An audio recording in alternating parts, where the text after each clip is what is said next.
नमस्कार दोस्तों। मैं आज आपको बैंकिंग का जो केसेस होता है, मैं एडवोकेट बीपी दास कलकत्ता में प्रैक्टिस करता हूं और मैं बैंकिंग का केस के बारे में कुछ खास आपको बोलना है। तो ये जो बैंक का केसेस होता है, बहुत गलतफहमी है कि ये बैंकिंग केस सिविल केस है, इसमें कोई ज़्यादा परेशान होने का बात नहीं है। बात सिविल लाइक है, सिविल जैसा है ये केस, मगर एक्चुअल में ये सिविल केस है नहीं। ये प्रैक्टिकली ये क्या होता है, ये कॉम्प्लेंट केस है। ये कॉम्प्लेंट केस है बोल के इसको सिविल केस कहीं कहीं बोला जाता है, मगर ये कॉम्प्लेंट केस किसी को खिलाफ क्रिमिनल जैसा ही केस है। और इसमें जैसे कि ये पुलिस डायरेक्टली नहीं पकड़ता, पहले कोर्ट में केस फाइल होता है, उसके बाद उनको प्रोसीडिंग शुरू होता है। और क्रिमिनल केस में क्या होता है, पहले पुलिस पकड़ता है, फिर केस चालू होता है। इसको क्रिमिनल केस बोलते हैं। क्रिमिनल केस दोनों ही है, मगर एक का प्रोसीडिंग एक तरीका का है, जैसे कि पहले नोटिस जाता है और कंप्लेंट में जो जिसको पास नोटिस जाता है उसको कोर्ट में हाजिर होना पड़ता है और क्रिमिनल जैसे बेल लेना पड़ता है। बेल लेकर उसको आगे का कार्रवाई शुरू होता है, ऐसा बात है।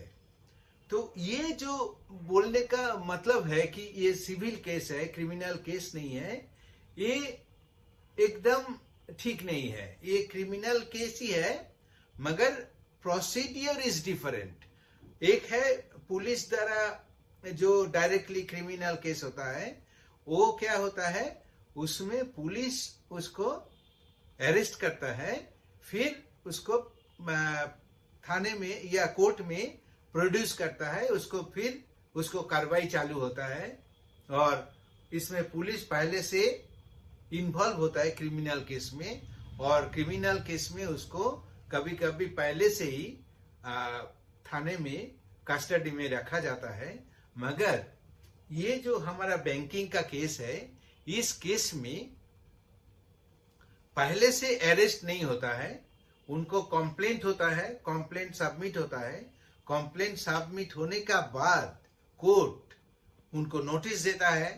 नोटिस देने का बाद उनको कार्रवाई शुरू होता है, उनको प्रोसीडिंग शुरू होता है, उनको बेल लेना पड़ता है। बेल लेके फिर कार्रवाई शुरू होता है। अगर जिनको पास नोटिस गया है वो कोर्ट में हाजिर नहीं होता है, तब उनको वारंट भी इशू होता है।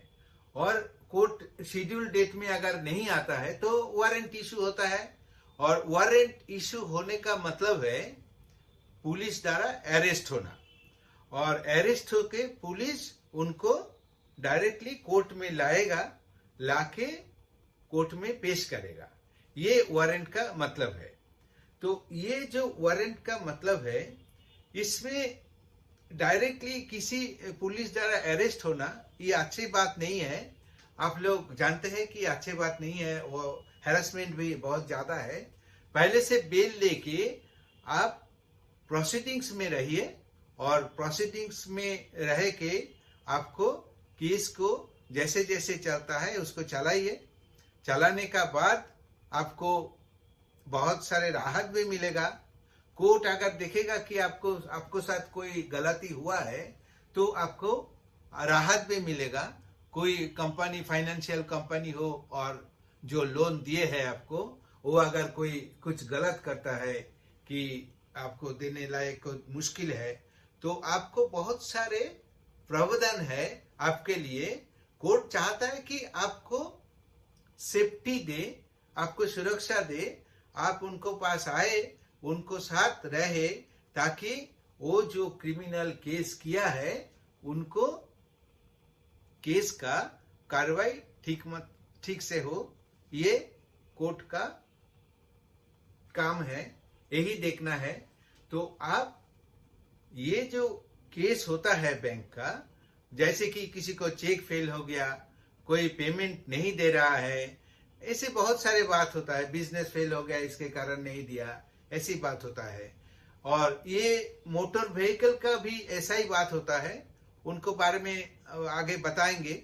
तो अभी जो बात होता है, ये जो लेंडिंग का जो केस होता है, जो फाइनेंशियल केस होता है, जो बैंक का जो केस होता है, जो लोग लोन लिए हैं उनको ये उचित है कि आप जो नोटिस मिला है तो इमीडिएटली किसी लॉयर से सूचना कीजिए और लॉयर को साथ बात कीजिए, बात करके उसका कार्रवाई करें।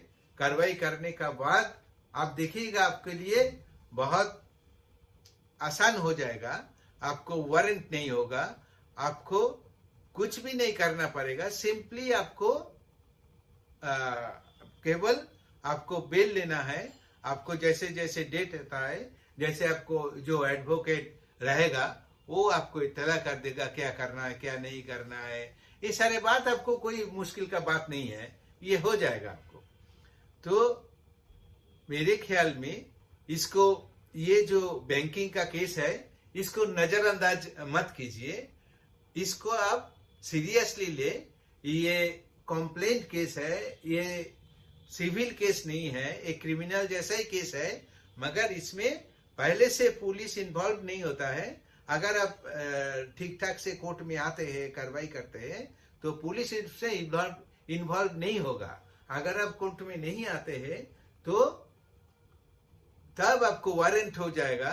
वारंट होने पर आपको कोर्ट में पुलिस द्वारा लाया जाएगा, तब आपके लिए मुश्किल खड़ा हो जाएगा। इसमें मत जाइए, आपको अपने से आप कोर्ट में हाजिर हो जाइए और कोर्ट में आके आपको अपना जो वकील है उसके द्वारा आप अपना कार्रवाई करें, बेल लेकर आप आराम से रहे। जो बिजनेस में आप है वो बिजनेस करें, सब कुछ नॉर्मल रहेगा, आपको कोई मुश्किल नहीं होगा और आगे जाके भी बहुत सारे राहत भी आपको मिलेगा।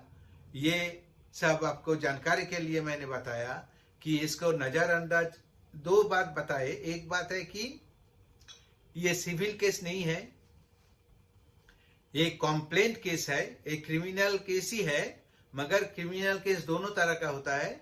एक होता है कि पुलिस अरेस्ट करता है, उसको डायरेक्टली क्रिमिनल केस बोलता है, और एक है कोई कंप्लेंट करता है कोर्ट में किसी को खिलाफ कि इस धारा में इसको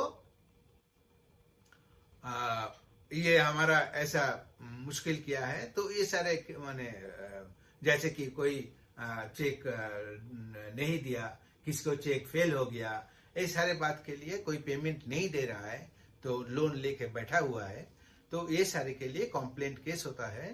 तो इसको आप कभी भी किसी प्रकार से भी आप इसको नजरअंदाज मत कीजिए।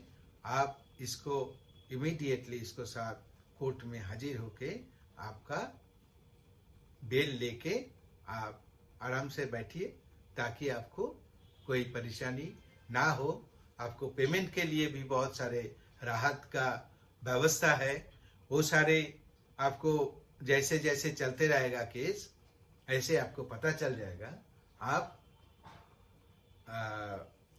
कोर्ट का नोटिस मिलते ही आप वकील से संपर्क करके आप अपना कार्रवाई में रहे, प्रोसीडिंग्स में रहे और बेल लेकर बैठे, ताकि आपको कोई मुश्किल ना हो। नमस्कार।